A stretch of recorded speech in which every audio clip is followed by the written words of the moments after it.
Hello, everybody. Welcome here to another one of our little trade skills specials here in EverQuest. This is Gnarlo. Say hello to everyone, Gnarlo. Good boy. So we are here. That's the West Freepoint Gate behind us, and this is pretty much applies to any of the starter cities and the starter locations.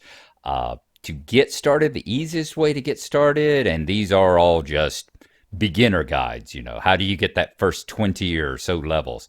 You'll see stuff on the forums and all that'll say getting started in trade skills, and it'll talk about dropping a whole bunch of points of your trainer points into the trade skill and say level it up to like 20 at your trainer or something like that.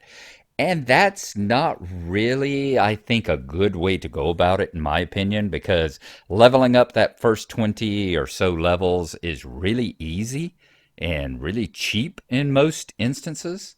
Uh, we've already seen with fishing, obviously, with fishing, you just get that first point of fishing, you go and buy a rod, and you go and buy some bait, and you go fishing. You start casting your reel until you pull in the fish or the tattered sandals or the rusty daggers or whatever you're pulling out of the water, and that's what you get, and your fishing skill goes up accordingly. So here we're going to talk about blacksmithing. That's the one we're going to do today. And instead of dropping points into blacksmithing, just go and train up with your trainer and get that first initial point. And then if you're doing it from the beginning here, well, if you're doing it at any level, it's easy. But from the beginning, what we're going to be doing is we're going to be using rusty weapons. And as you see, I didn't feel like going out and killing. I'd gone out and killed a few just now, about a half dozen things to see if I can get some rusty swords and I'll drop off of them. But I knew there would be some over here on Boomba because Mindfiend and I have been working on Carradine and Gnarlo out here in the Commons and in West Freeport. So we had sold back a lot of rusty weapons on the boom over here. So I bought quite a few just to be able for the purposes of this demonstration. So we're going to pretend we're just starting out and we've gone to my trainer and have our skills. And in fact, why don't we go ahead and do that? Take a look at our skills. Do we have blacksmithing? We do. Blacksmithing is one level in blacksmithing. So we have already trained up in it. So at this moment, once you've got that one level, once you've got some rusty weapons in your inventory here that we can use, and no, the orc pawn picks, they do not count. You cannot use those for the blacksmithing skill. It has to be simply the rusty weapons here, like the long sword and the daggers. So we are going to head up into North Freeport now, and I will see you on the other side of the zone line here. Once you zone into North Freeport, and got your pet little following along with you,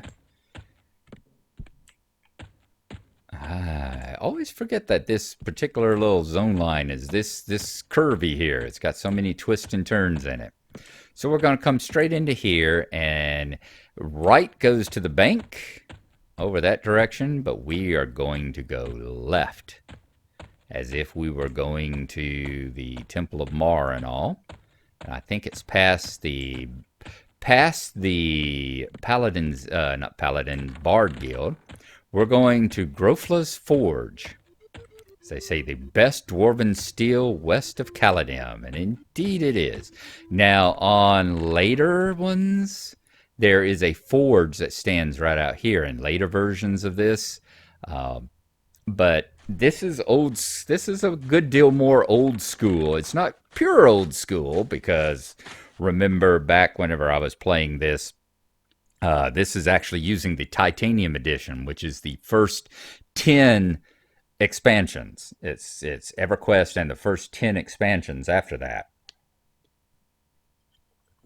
But I'm used to, of course, the first 4 or 5, and there was never a forge right out here during that period of time. I don't know when the forge appeared, but it wasn't during that early part. I think we're going to go to Miss Steelbone over here. And we're going to shop with her. And if I remember right, she sells sharpening stones. There you go. She sells sharpening stones by the forge. So we want to buy some of these. I am going to buy about 10 of them, I think. So let's go ahead and get 10. That should be enough for the purposes of this demonstration. And accept. Oh, you can't afford to buy them. I don't have enough money. I spent my money buying the rusty weapons. Let me run to the bank. Let me run to the vault. And I will be right back after I get over the embarrassment of having my check bounce.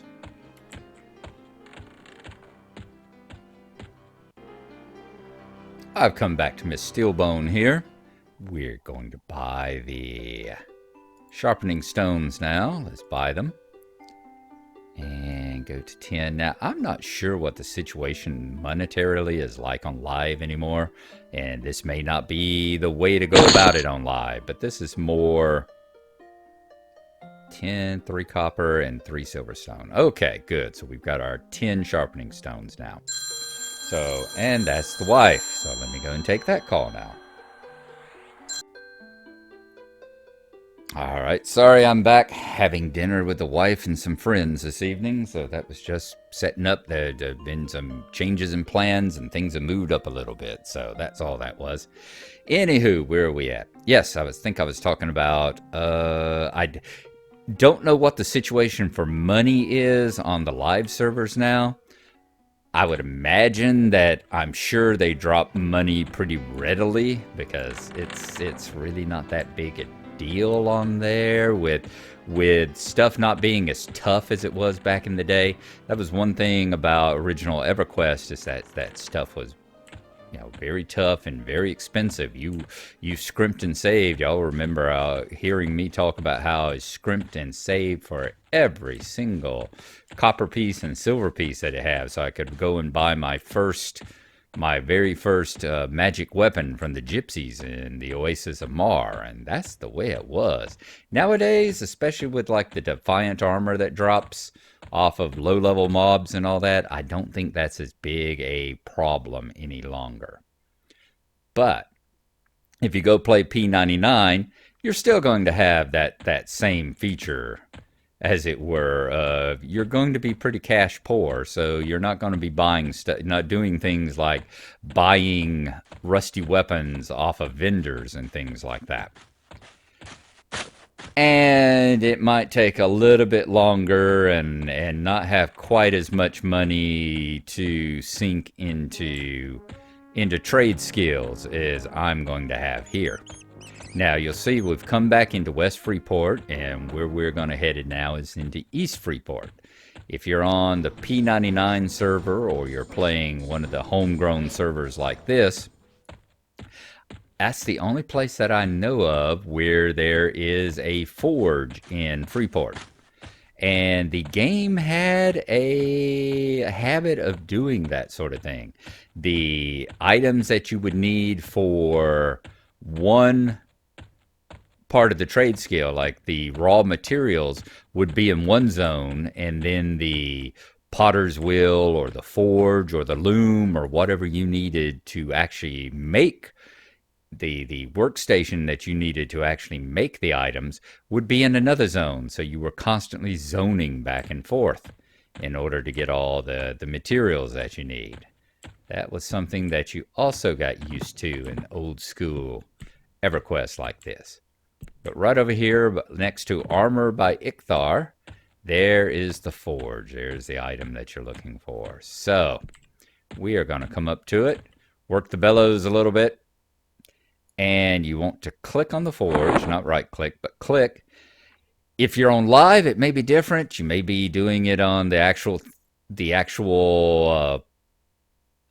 trade skill window and all. If you're on P99, this is what you're going to see. You're going to see the forge window with the 10 boxes, and the combine button and done. Now remember, please remember that if you are on P99, I would imagine that it uses the old rules, where if you threw stuff into the forge here that didn't belong, like let's say you had you threw a gemstone, a piece of metal, and a recipe or a mold in here that didn't actually make a item, and hit combine, those pieces would go away. They would be destroyed. And some of these stuff can be very rare and very expensive.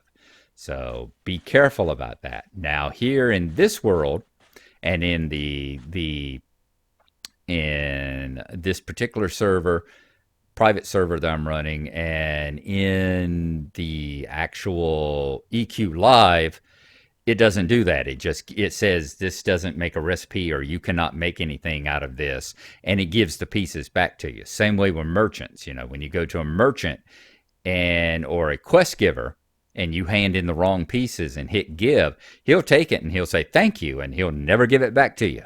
It is gone. Here, it's a little different. That's the way it is on P99 now. It plays by the old rules. Here on this server and on live, it's different. They eventually got around to coding it, so you hand in a piece of an item for a quest that you've been working on for 10 months, grinding mobs and doing raids and all, and you finally got this piece and you hand it in to the wrong person. He says thank you and takes it away. Oh, what a heartbreak that was. On live, it doesn't work that way anymore. He hands it back to you and says, I can't use this. But remember, if you're on P99, the quest givers work the same way that the items here do, that the trade skill items. So now that you've ground a little bit and you've got some rusty weapons, you're going to take a rusty item and put it in here. Then you're going to look through all this and find out where your sharpening stones are. There we go. There's a sharpening stone. You want to take one of those. Remember, don't stack them. One of those, a sharpening stone, and one of the rusty weapons, and combine them. So you see, you become better at blacksmithing. 2, you have fashioned the items together to create something new. You have learned the recipe tarnished short sword. I'm surprised we didn't get the dun, dun, dun, dun, dun, dun. So you see there, a tarnished short sword now. Let's try it down here with the rusty longsword. Put it in there. Grab a sharpening stone. Hit combine. Become better at blacksmithing. 3, you lack the skills to fashion. So we got an update. We got a uptick on our skill, but we didn't actually do it. Remember, it always seemed in the past that you actually got more improvements in your skill for failing than you actually did for passing. There we go. We got the tarnished one now. So we'll throw the tarnished in there. Okay. I'm going to grab the rest of these, move them on to the next bag. And that's why we grab so many. Remember, you can't do it with picks. There we go. Put 20 in there. There's a rusty dagger. Put the rusty dagger in. And combine that. Is it going to give us one? You fashioned to create something new. You cannot combine these materials. What do you mean cannot combine these materials in this thing? That's weird. Plus when it says you fashion create something new. Sometimes the server is still a little buggy. Let's remember that. Rusty short sword. Combine those. Yes, there we are. You fashioned the items together to make a new type. So now we are at a trade skill of 5, and we've got a tarnished short sword. That's what you're going to do. You're going to continue combining all these things. Keep working on the rusty weapons, and they will carry you all the way up into about 20 or 21 before they go trivial. And some of them, like the rusty bastard swords and rusty long swords, will actually carry you up to about 23 or 24. But there are other things to work on at that point. One of the things that they suggest, if you go and read the how to do trade skilling items that are there, like EQ Traders, which is a great website, by the way. That is a fantastic website to learn all the trading stuff. EQ Traders. If you go there, they actually recommend that you make, I think, metal bits as your first item. Metal bits are a little bit more expensive. I mean, it's good because metal bits are actually items that you use later on in crafting and stuff. You use them for blacksmithing, and you use the results of them for like armor making and that sort of thing. But it requires a little bit more work to make, and it's not as cheap as just sharpening stones and the free weapons that you're getting anyway. So, like I said, this is an alternative method that I prefer, and it's cheap, it's easy, you're getting the rusty weapons anyway, and you might as well use them. Do remember though, if you do go by making the metal bits, do not sell the metal bits back. Keep the metal bits because you will use them in the next steps of blacksmithing and all.